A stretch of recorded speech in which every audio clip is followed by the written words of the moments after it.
నాకు సరైన జీవిత భాగస్వామి కావాలి. ఎలా ప్రార్థించాలి అనే ఆలోచన మీకు ఎప్పుడైనా వచ్చిందా?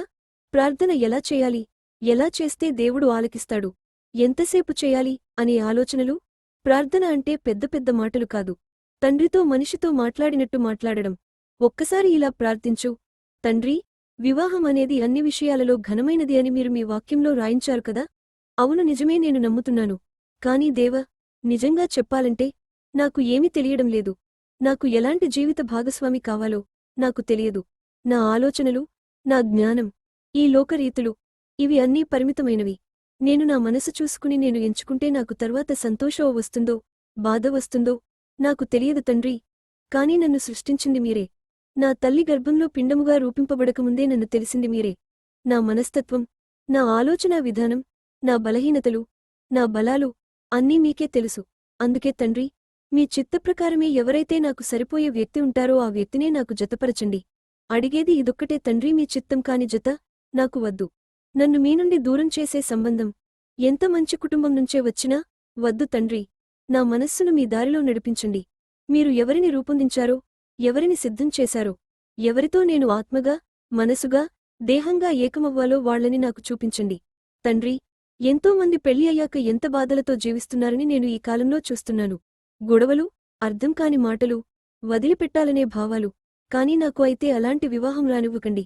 నేను ఏమి గొప్ప కాదు, నేను ఏమి పవిత్రుడినో కాదు, కాని మీరు పక్షపాతి కార్య కాబట్టి మీ చిత్తమే నాలో నెరవేర్చండి తండ్రి. ఇలా హృదయంతో చెప్పు, నిజంగా చెప్పు, అంతే. దేవుడు వింటాడు. నీకు ఒకటి తెలుసా, మనుషులు వింటారు, కానీ కొంచెం సమయం మాత్రమే. సరే సరే, తర్వాత మాట్లాడుకుందాం అంటూ. కాని తండ్రి అలా కాదు. నువ్వు ఎంతసేపు మాట్లాడినా తండ్రి వింటాడు, సహనంగా వింటాడు, మనసు పెట్టుకుని వింటాడు. అయితే తండ్రి తన వాక్యాన్ని గుర్తుచేస్తే ఇంకా ఇష్టపడతాడు. ప్రార్థన చేసేటప్పుడు బైబిల్లో వివాహానికి తగిన వాక్యాలు తీసి ప్రార్థన చెయ్యి. అలానే అబ్రాహాముగారు ఇస్సాకుగారి పెళ్లికోసం దాసుణ్ణి పంపిస్తాడు కదా. ఆ దాసుడు ఎలా ప్రార్థించాడు? తండ్రి, నేను ఎవరిని ఎంచుకోవాలో నాకు తెలియదు, అయితే మీరు చూపిస్తే అది మీ కృప అని నేను తెలుసుకుంటాను, అంతే. మనకు కూడా ఇంతకంటే క్లిష్టమైన ప్రార్థన అవసరం లేదు. సరే, ఇప్పుడు ఒక ముఖ్యమైన హెచ్చరిక. వివాహం విషయానికి వచ్చినప్పుడు మనుషులలో 3 విషయాలు బలంగా పనిచేస్తాయి: డబ్బు, బయట చూపు, ఎవరేమంటారు అన్న భయం. డబ్బు ఉన్న చోట ప్రేమ ఉంటుందని అనుకుంటాం, కాని డబ్బు ప్రేమను కొనలేదు. డబ్బు ఇంటిని కట్టగలదు, కాని ఇంట్లో శాంతిని నిర్మించలేదు. కట్నం గురించి మాట్లాడితే బంగారమముంటే మరింత బాగుంటుంది అనిపించే ఈ లోకం ఎంతమంది అమ్మాయిల హృదయాలు పగలగొట్టిందో తెలుసా? కట్నం తీసుకున్న వివాహం ఒక ఒప్పందం, కాని దేవుడు ఏర్పాటు చేసిన వివాహం ఒక ప్రమాణం. ఒప్పందం విరిగిపోతుంది, ప్రమాణం విరగదు. బయట చూపు, ఫోటోలు, ఆడంబరం, హాల్లో లైట్లు, మహా పెద్ద డిజైన్ స్టేజీలు, వీటితో పెళ్లిరోజు బాగుంటుంది, కాని పెళ్లి జీవితానికి బలం ఇవ్వలేదు. దేవుని కాంతి లేకుండా స్టేజీ మీద వేల లైట్లు పెట్టినా మనసు చీకటిగానే ఉంటుంది. ఎవరైతే నిన్ను దేవుని నుండి దూరం చేస్తారో అది ఎంత మంచి కుటుంబం అయినా, ఎంత మంచిగా కనిపించే వ్యక్తి అయినా, ఎంత బాగా మాట్లాడినా, ఎంత డబ్బు ఉన్నా వదిలేయాలి. ఎందుకంటే వివాహం అనేది జీవితం మొత్తం నడిచే ప్రయాణం.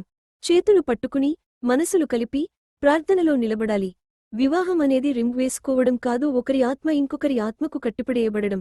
వివాహం అనేది కేవలం సంతోషంగా ఉండటం కోసం కాదు, ఆత్మల ఏకత కోసం.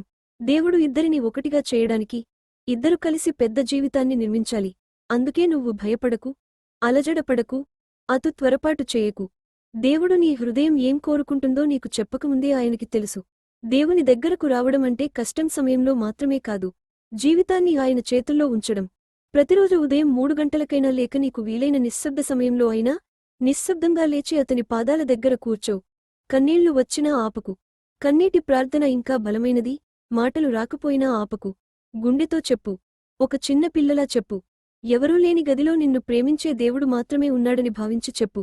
తండ్రి, నాకు తెలియదు, మీకు మాత్రమే తెలుసు అని ఆయనకు సమర్పణతో ప్రార్థన చేయి. ఇలా చెప్పే ప్రార్థన దేవుని మనసును కదిలిస్తుంది. తండ్రి అలాంటి ప్రార్థనే వెంటనే వింటాడు.